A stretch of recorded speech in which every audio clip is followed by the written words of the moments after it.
Hello friends, myself Jiten sir. Nowadays I am discuss about some objective questions about milk. So first of all I discuss about what is milk. दूध क्या है? दूध एक पूर्ण स्वच्छ स्तन ग्रंथियों से निकला हुआ क्षरण है जो स्वस्थ ठीक तरह से खिलाए पिलाए गए पशु के द्वारा बच्चा देने के 15 दिन पहले तथा 5 दिन बाद प्राप्त होता है. Means milk is a complete clean secretion of the mammary glands which is obtained 15 days before and 5 days after calving from a healthy properly fed dairy cattle. Then I am discuss about some questions in different competition point of view. So my first question is, दूध में से cream निकालने पर आपेक्षिक घनत्व तथा वसा के प्रतिशत पर क्या प्रभाव पड़ता है? Effect on relative density and percentage of fat when cream is removed from milk. इसका आंसर होगा both are decreases, दोनों घटते हैं. नेक्स्ट क्वेश्चन इज, दूध में जल की मात्रा कितनी होती है? What is the amount of water in milk? ये वेरिएशन है 85 to 87%.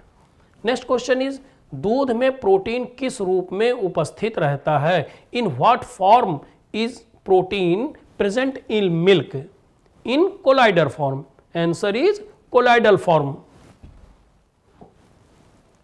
दूध में पानी मिलाने से आपेक्षिक घनत्व पर क्या प्रभाव पड़ता है?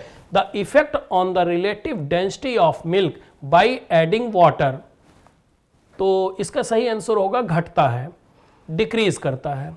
दूध में मुख्यतः कौन कौन से प्रोटीन पाए जाते हैं? बड़ा इंपॉर्टेंट क्वेश्चन है ये. मेनली जो पाया जाता है वो केसीन प्रोटीन पाया जाता है. इसके अलावा 2 प्रोटीन और पाए जाते हैं जिसका नाम है लैक्टोएल्बुमिन एंड लैक्टोग्लोबिमिन. ज़्यादा कंपटीशन में ये पूछा जाता है, केसीन प्रोटीन ही ज़्यादा पूछा जाता है, लेकिन एक हायर लेवल पे क्वेश्चन पूछा गया था, इसमें केसीन प्रोटीन और लैक्टोएल्बुमिन एंड लैक्टोग्लोबिमिन ये सारे दिए हुए थे. तो इसका जो राइट आंसर था वो ऑल ऑफ दीज आंसर सही था. कौन सा दुग्ध प्रोटीन प्रकृति में अन्यत्र नहीं पाया जाता है? Which milk protein is not found elsewhere in nature? तो right answer is casein. Casein protein जो है सिर्फ दूध में ही पाया जाता है और आर्टिफिशियली इसको नहीं बनाते हैं और कहीं नहीं पाया जाता है. दूध का आपेक्षिक घनत्व ज्ञात करने के लिए प्रयोग करते हैं. To find the relative density of milk we use. तो इसका राइट आंसर होगा लैक्टोमीटर. हम जो यूज करते हैं लैक्टोमीटर यूज करते हैं और लैक्टोमीटर में जो हमारी रीडिंग होती है वो 0 से लेके 40 के बीच में आती है. दूध में वसा प्रतिशत निर्धारण के लिए प्रयोग करते हैं. For determination of fat percentage in milk is used. तो right answer is butyrometer. Butyrometer जो है इससे फैट की जांच की जाती है और फैट गाय में कम पाया जाएगा, भैंस में फैट ज़्यादा पाया जाएगा. और ये जो जांच की जाती है ब्यूटायरोमीटर द्वारा, एक मेथड होता है, उस मेथड का नाम है गर्बर मेथड. गर्बर मेथड द्वारा ही फैट की जांच कर दी जाती है. ये इनका पूरा नाम था Nicholas Gerber. Next question is, दूध में केसीन प्रोटीन की कितनी मात्रा होती है? What is the amount of casein protein in milk? तो राइट आंसर इज 2 से 3.5%, 2 to 3.5%. नेक्स्ट क्वेश्चन इज, नवजात शिशुओं में प्रतिरक्षा कारकों को पहुंचाने का कार्य किस प्रोटीन द्वारा होता है? अभी जो मैंने बताया था केसीन प्रोटीन पाई जाती है, लैक्टोएल्बुमिन प्रोटीन पाई जाती है, तो लैक्टोग्लोबिमिन प्रोटीन द्वारा जो है ये प्रतिरक्षा कारक को पहुंचाने का कार्य करता है. विच protein is formed the function of transporting immune factor in newborn's. जो छोटे बछड़े होते हैं या छोटे गाय के शिशु हैं, नवजात शिशु, उनमें जो लैक्टोग्लोबिन प्रोटीन होती है इसी के द्वारा प्रतिरक्षा होती है.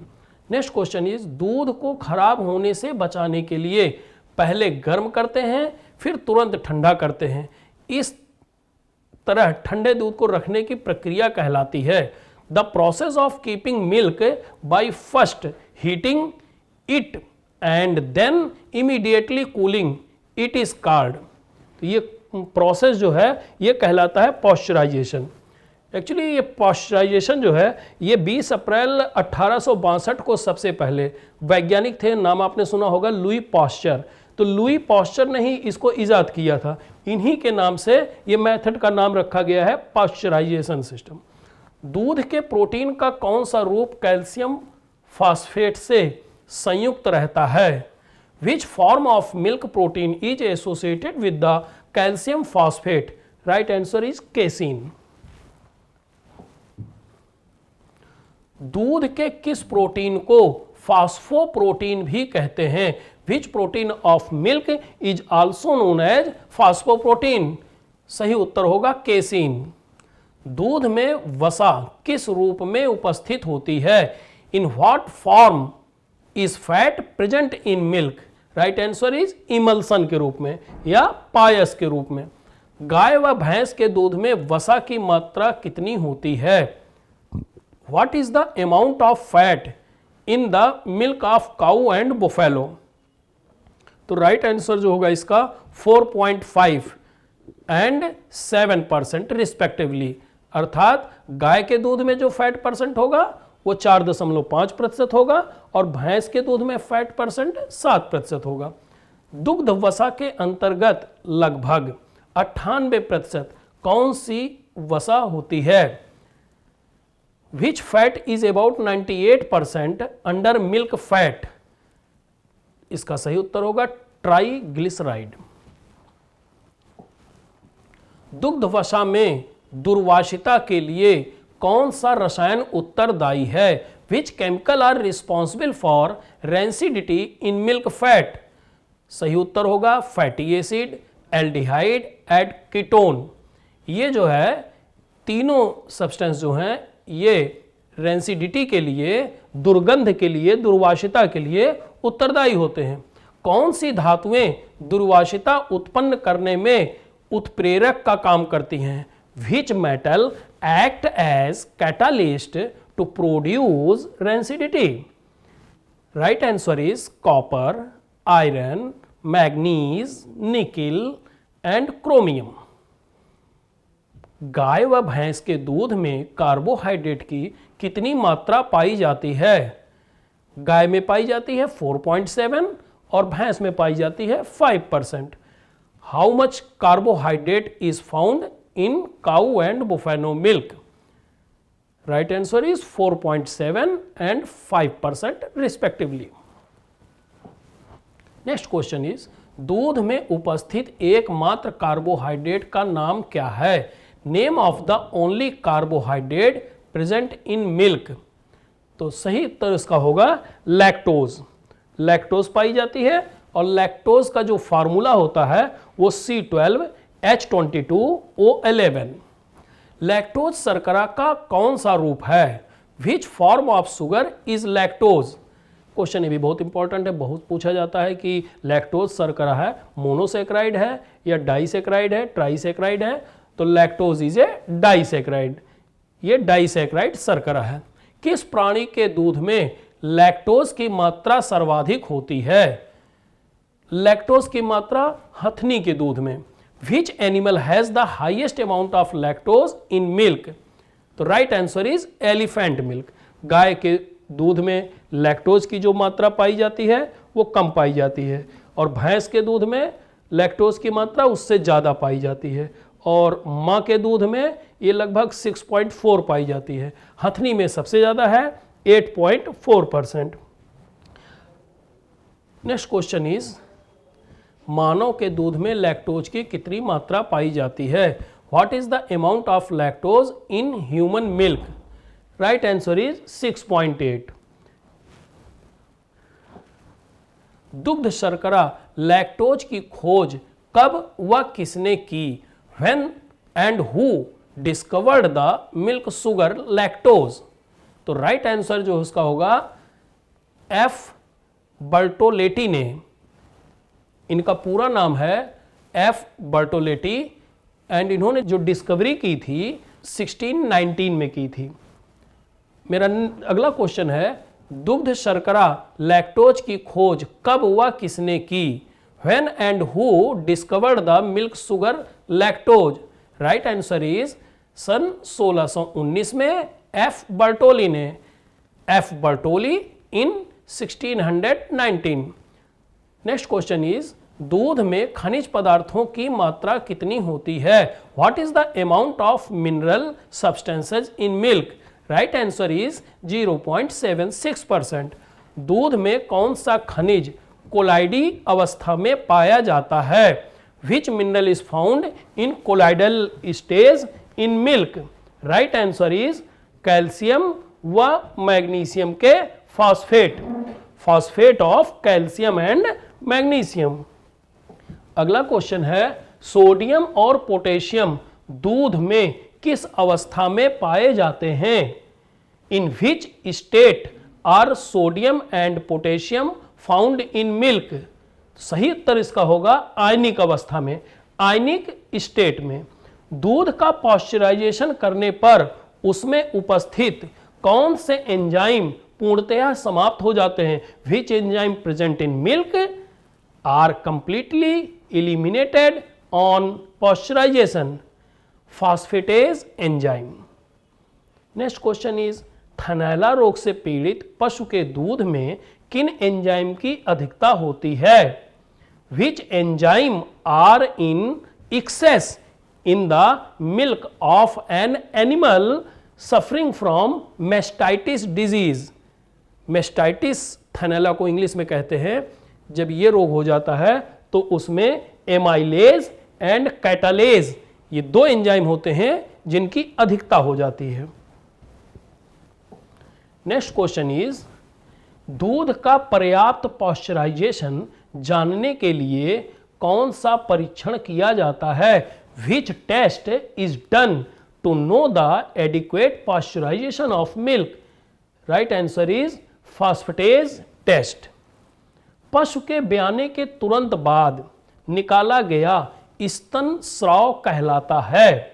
The mammary secretion released immediately after the calf of the animal is called colostrum. कहीं कहीं इसको खीस भी कहते हैं, कोलेस्ट्रम कहते हैं। पशु के रंग का प्रभाव दूध में किसकी मात्रा पर पड़ता है? What is the effect of the color of the animal on the amount of milk? मतलब गाय का रंग जिस कलर का होगा उसका क्या कुछ असर दूध पे भी पड़ता है? हाँ पड़ता है। किस मात्रा पे पड़ता है? On the amount of vitamin, vitamin की मात्रा पर पड़ता है। दूध दुहने का कार्य अधिक से अधिक कितने मिनट में समाप्त हो जाना चाहिए? In how many minutes at most milking should be finished? कितने समय में हमें दूध दुहने का कार्य समाप्त कर लेना चाहिए? 7 minutes. Right answer is 7 minute, 7 minute में। गहरे रंग के पशु के दूध में किस विटामिन की मात्रा अधिक होती है? Which vitamin is more in the milk of dark coloured animal? Right answer is vitamin D. कौन सा विटामिन दूध में नहीं पाया जाता है? Which vitamin is not found in milk? ये भी बहुत इंपॉर्टेंट क्वेश्चन है। विटामिन सी, क्योंकि विटामिन सी जो है वो खट्टेपन के लिए रिस्पॉन्सिबल होता है और दूध हमारा मीठा होता है। अगर खट्टापन होगा तो विटामिन सी होगा और खट्टापन नहीं है तो इसका मतलब लैक ऑफ विटामिन सी। दूध में कौन से वर्णक पाए जाते हैं? Which pigment are found in milk? Right answer is carotene and xanthophyll. Carotene और ज़ैंथोफिल पाए जाते हैं। अयन में दूध दुग्ध स्रावी कोशिकाओं में बनता है जो पिट्यूटरी ग्रंथि से स्रावित ऑक्सीटोसिन हार्मोन के प्रभाव से थनों की ओर आता है, जिसे कहते हैं इन अडर। जो गाय का थन होता है अडर बोलते हैं। Milk is formed in the milk secretary cells which comes towards the order under the influence of the hormone oxytocin secreted from the pituitary gland which is called, मतलब जो गाय हमारी होती है जब उसमें कौन सा हार्मोन निकलता है बॉडी उस मेमरी ग्लैंड्स में जिसके द्वारा वो दूध थन में नीचे उतरता है, तो वो सारी चीजें इस प्रश्न में ही दे दी गई हैं कि ऑक्सीटोसिन होता है, उसका सिक्रीशन होता है, पिट्यूटरी ग्लैंड से निकलता है, लेकिन वो दूध निकलने का प्रोसेस क्या कहलाता है? वो प्रोसेस कहलाता है लेट डाउन, या हिंदी में उसे कहेंगे पावसना। कैरोटीन वर्णक उपस्थिति होने पर दूध का रंग कैसा दिखाई देता है? What does the color of milk look like when carotene pigment is present? Light yellow color, जो गाय के दूध में होता है, इसीलिए गाय का दूध पीला दिखाता है, और जो भैंस में यह अनुपस्थित होता है इसलिए व्हाइट हो जाता है। दूध दूहने के समय पशु के डरने या भड़कने पर, ध्यान से पढ़िएगा, देखिएगा, दूध दूहने के समय पशु के डरने या भड़कने पर एड्रीनल ग्रंथि से कौन सा हार्मोन निकलता है? एड्रीनल ग्रंथि से एपिनोफ्रिन हार्मोन निकलता है, स्रावित होता है। यह दुग्ध स्रावी कोशिकाओं से थन की ओर दूध के बहाव को रोक देता है। इस अवस्था को कहते हैं at the time of milking, जब हम दूध को दूह रहे हैं, when the animal is frightened or provoked, epinephrine hormone is secreted from the adrenal ग्रंथि, एड्रीनल ग्लैंड, यहां से एपिनोफ्रिन हार्मोन निकलता है। And stop the flow of milk, और वो जो लेट डाउन का प्रोसेस है, दूध नीचे उतरने का प्रोसेस है, उसको स्टॉप कर देता है। Lactating cells to the udder, this condition is called, तो ये जो दूध है ये नीचे नहीं उतरता है, दूध ऊपर ही रह जाता है।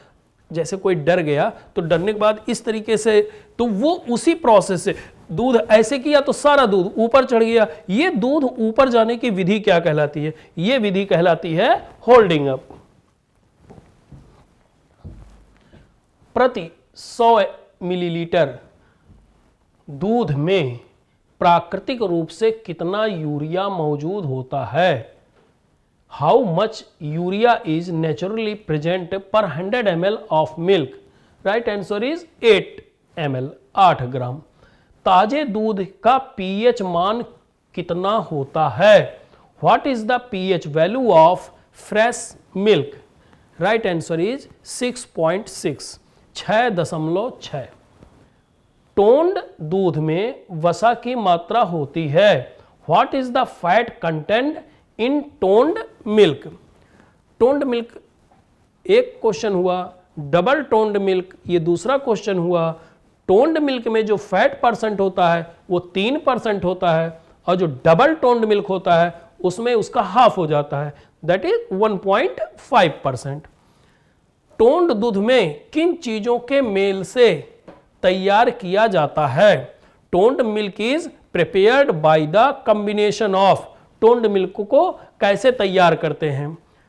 Buffalo milk, separator milk and water, दूध, सेपरेटा और जल, इन तीनों को मिला के टोन्ड मिल्क तैयार किया जाता है।